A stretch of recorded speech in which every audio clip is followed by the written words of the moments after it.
Olá, queridos amigos, tudo bem com vocês? Sejam bem-vindos ao canal Fala Sério Pastor. É uma alegria ter vocês aqui em nosso canal, onde nós falamos sobre a Bíblia Sagrada, a Palavra de Deus, respondemos questionamentos, falamos sobre religião, sobre fé.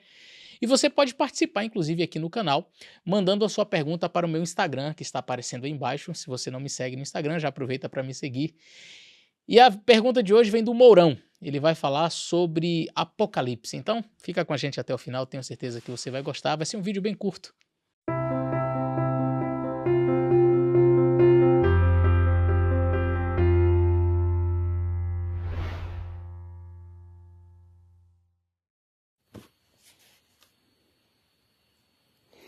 Fala sério, pastor. Bom dia, pastor Eleazar.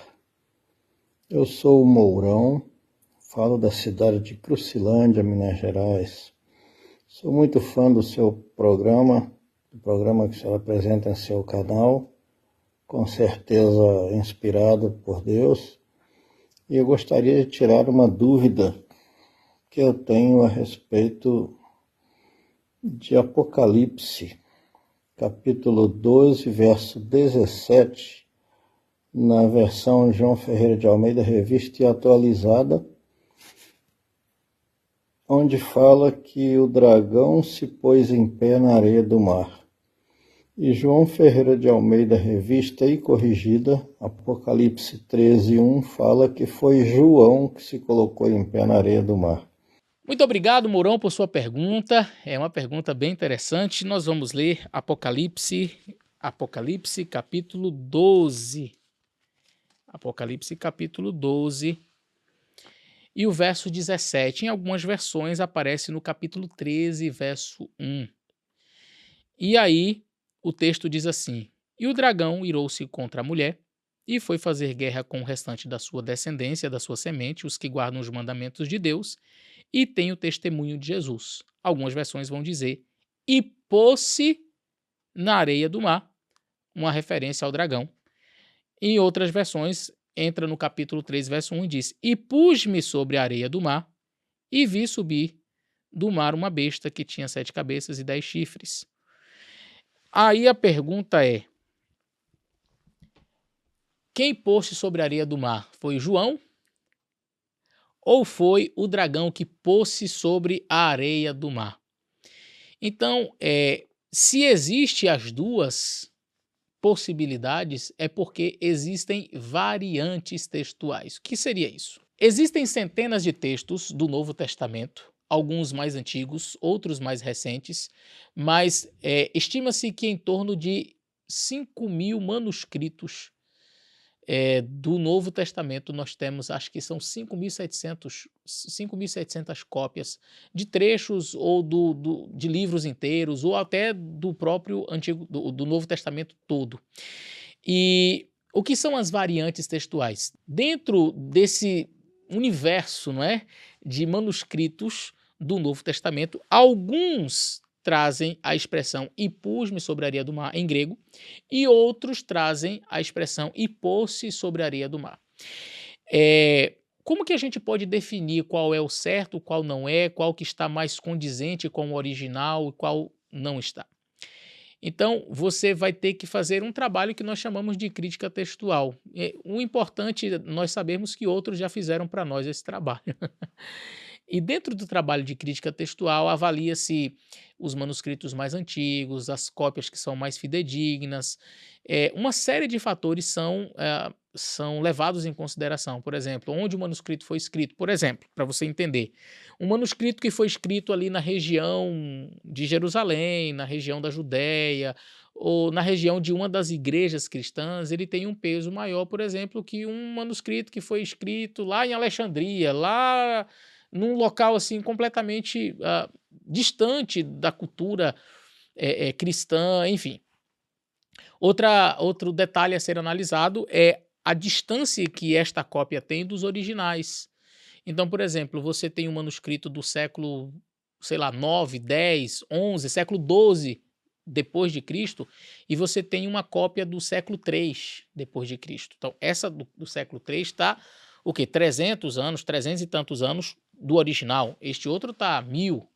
anos à frente. Então, esta daqui está mais perto. Não significa dizer que só porque ela está mais perto, ela é a melhor. Não, mas esse é um aspecto que pode ser levado em consideração. Por que que eu digo isso? Porque às vezes essa do século, sei lá, 12, está seguindo o texto, está sendo uma cópia de um texto de uma que antecede a este do século 3, que é do século 2, por exemplo. Só um exemplo. Mas para a gente avaliar que no trabalho de crítica textual, várias coisas são levadas em consideração. Eu queria ler para vocês o que está no Comentário Bíblico Adventista, volume 7. Eu sempre indico. Ele é bem sucinto neste assunto e eu acho que ele vai direto assim ao ponto, não é?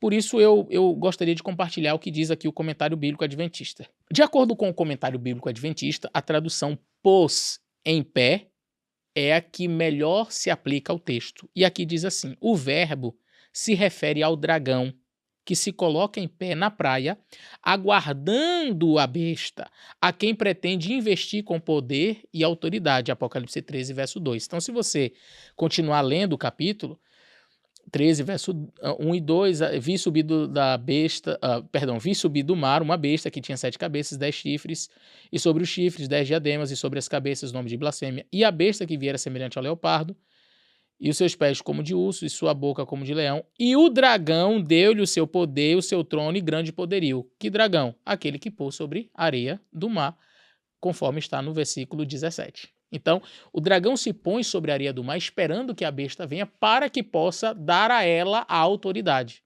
É o que se encaixa perfeitamente com o contexto. E aqui continua dizendo assim: algumas versões traduzem e pus-me sobre a areia do mar, colocando a frase no capítulo 13, verso 1, conforme eu mencionei.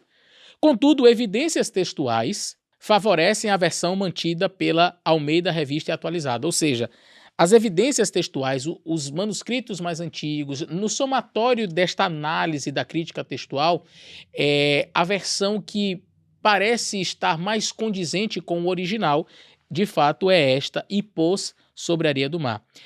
Caso a variante e eu pus-me seja adotada, João simplesmente estaria descrevendo a posição em que se encontrava quando viu a besta emergir da água, não é? E aí a expressão areia do mar, sem dúvida, o mar é representação de povos, nações, multidões, línguas e etc. Então, de acordo com o que diz aqui no nosso comentário bíblico, a expressão e pôr sobre a areia do mar, ela está muito mais condizente e ela é favorecida pelos manuscritos, pelo trabalho de crítica textual. Os manuscritos mais antigos parecem, de fato, favorecer esta posição, porque até pelo contexto ela fica mais favorável. O dragão, ele vem, persegue a mulher, não é?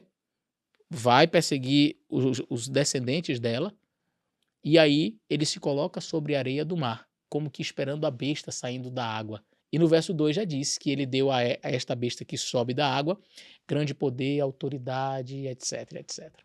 Então, esta seria a melhor tradução, de acordo com o Comentário Bíblico Adventista e de acordo com a análise destes textos mais antigos, conforme as evidências textuais que eu mencionei para vocês. Espero ter ajudado. Esse foi um vídeo curto, mas espero que tenha sido útil. Um grande abraço e até o nosso próximo vídeo.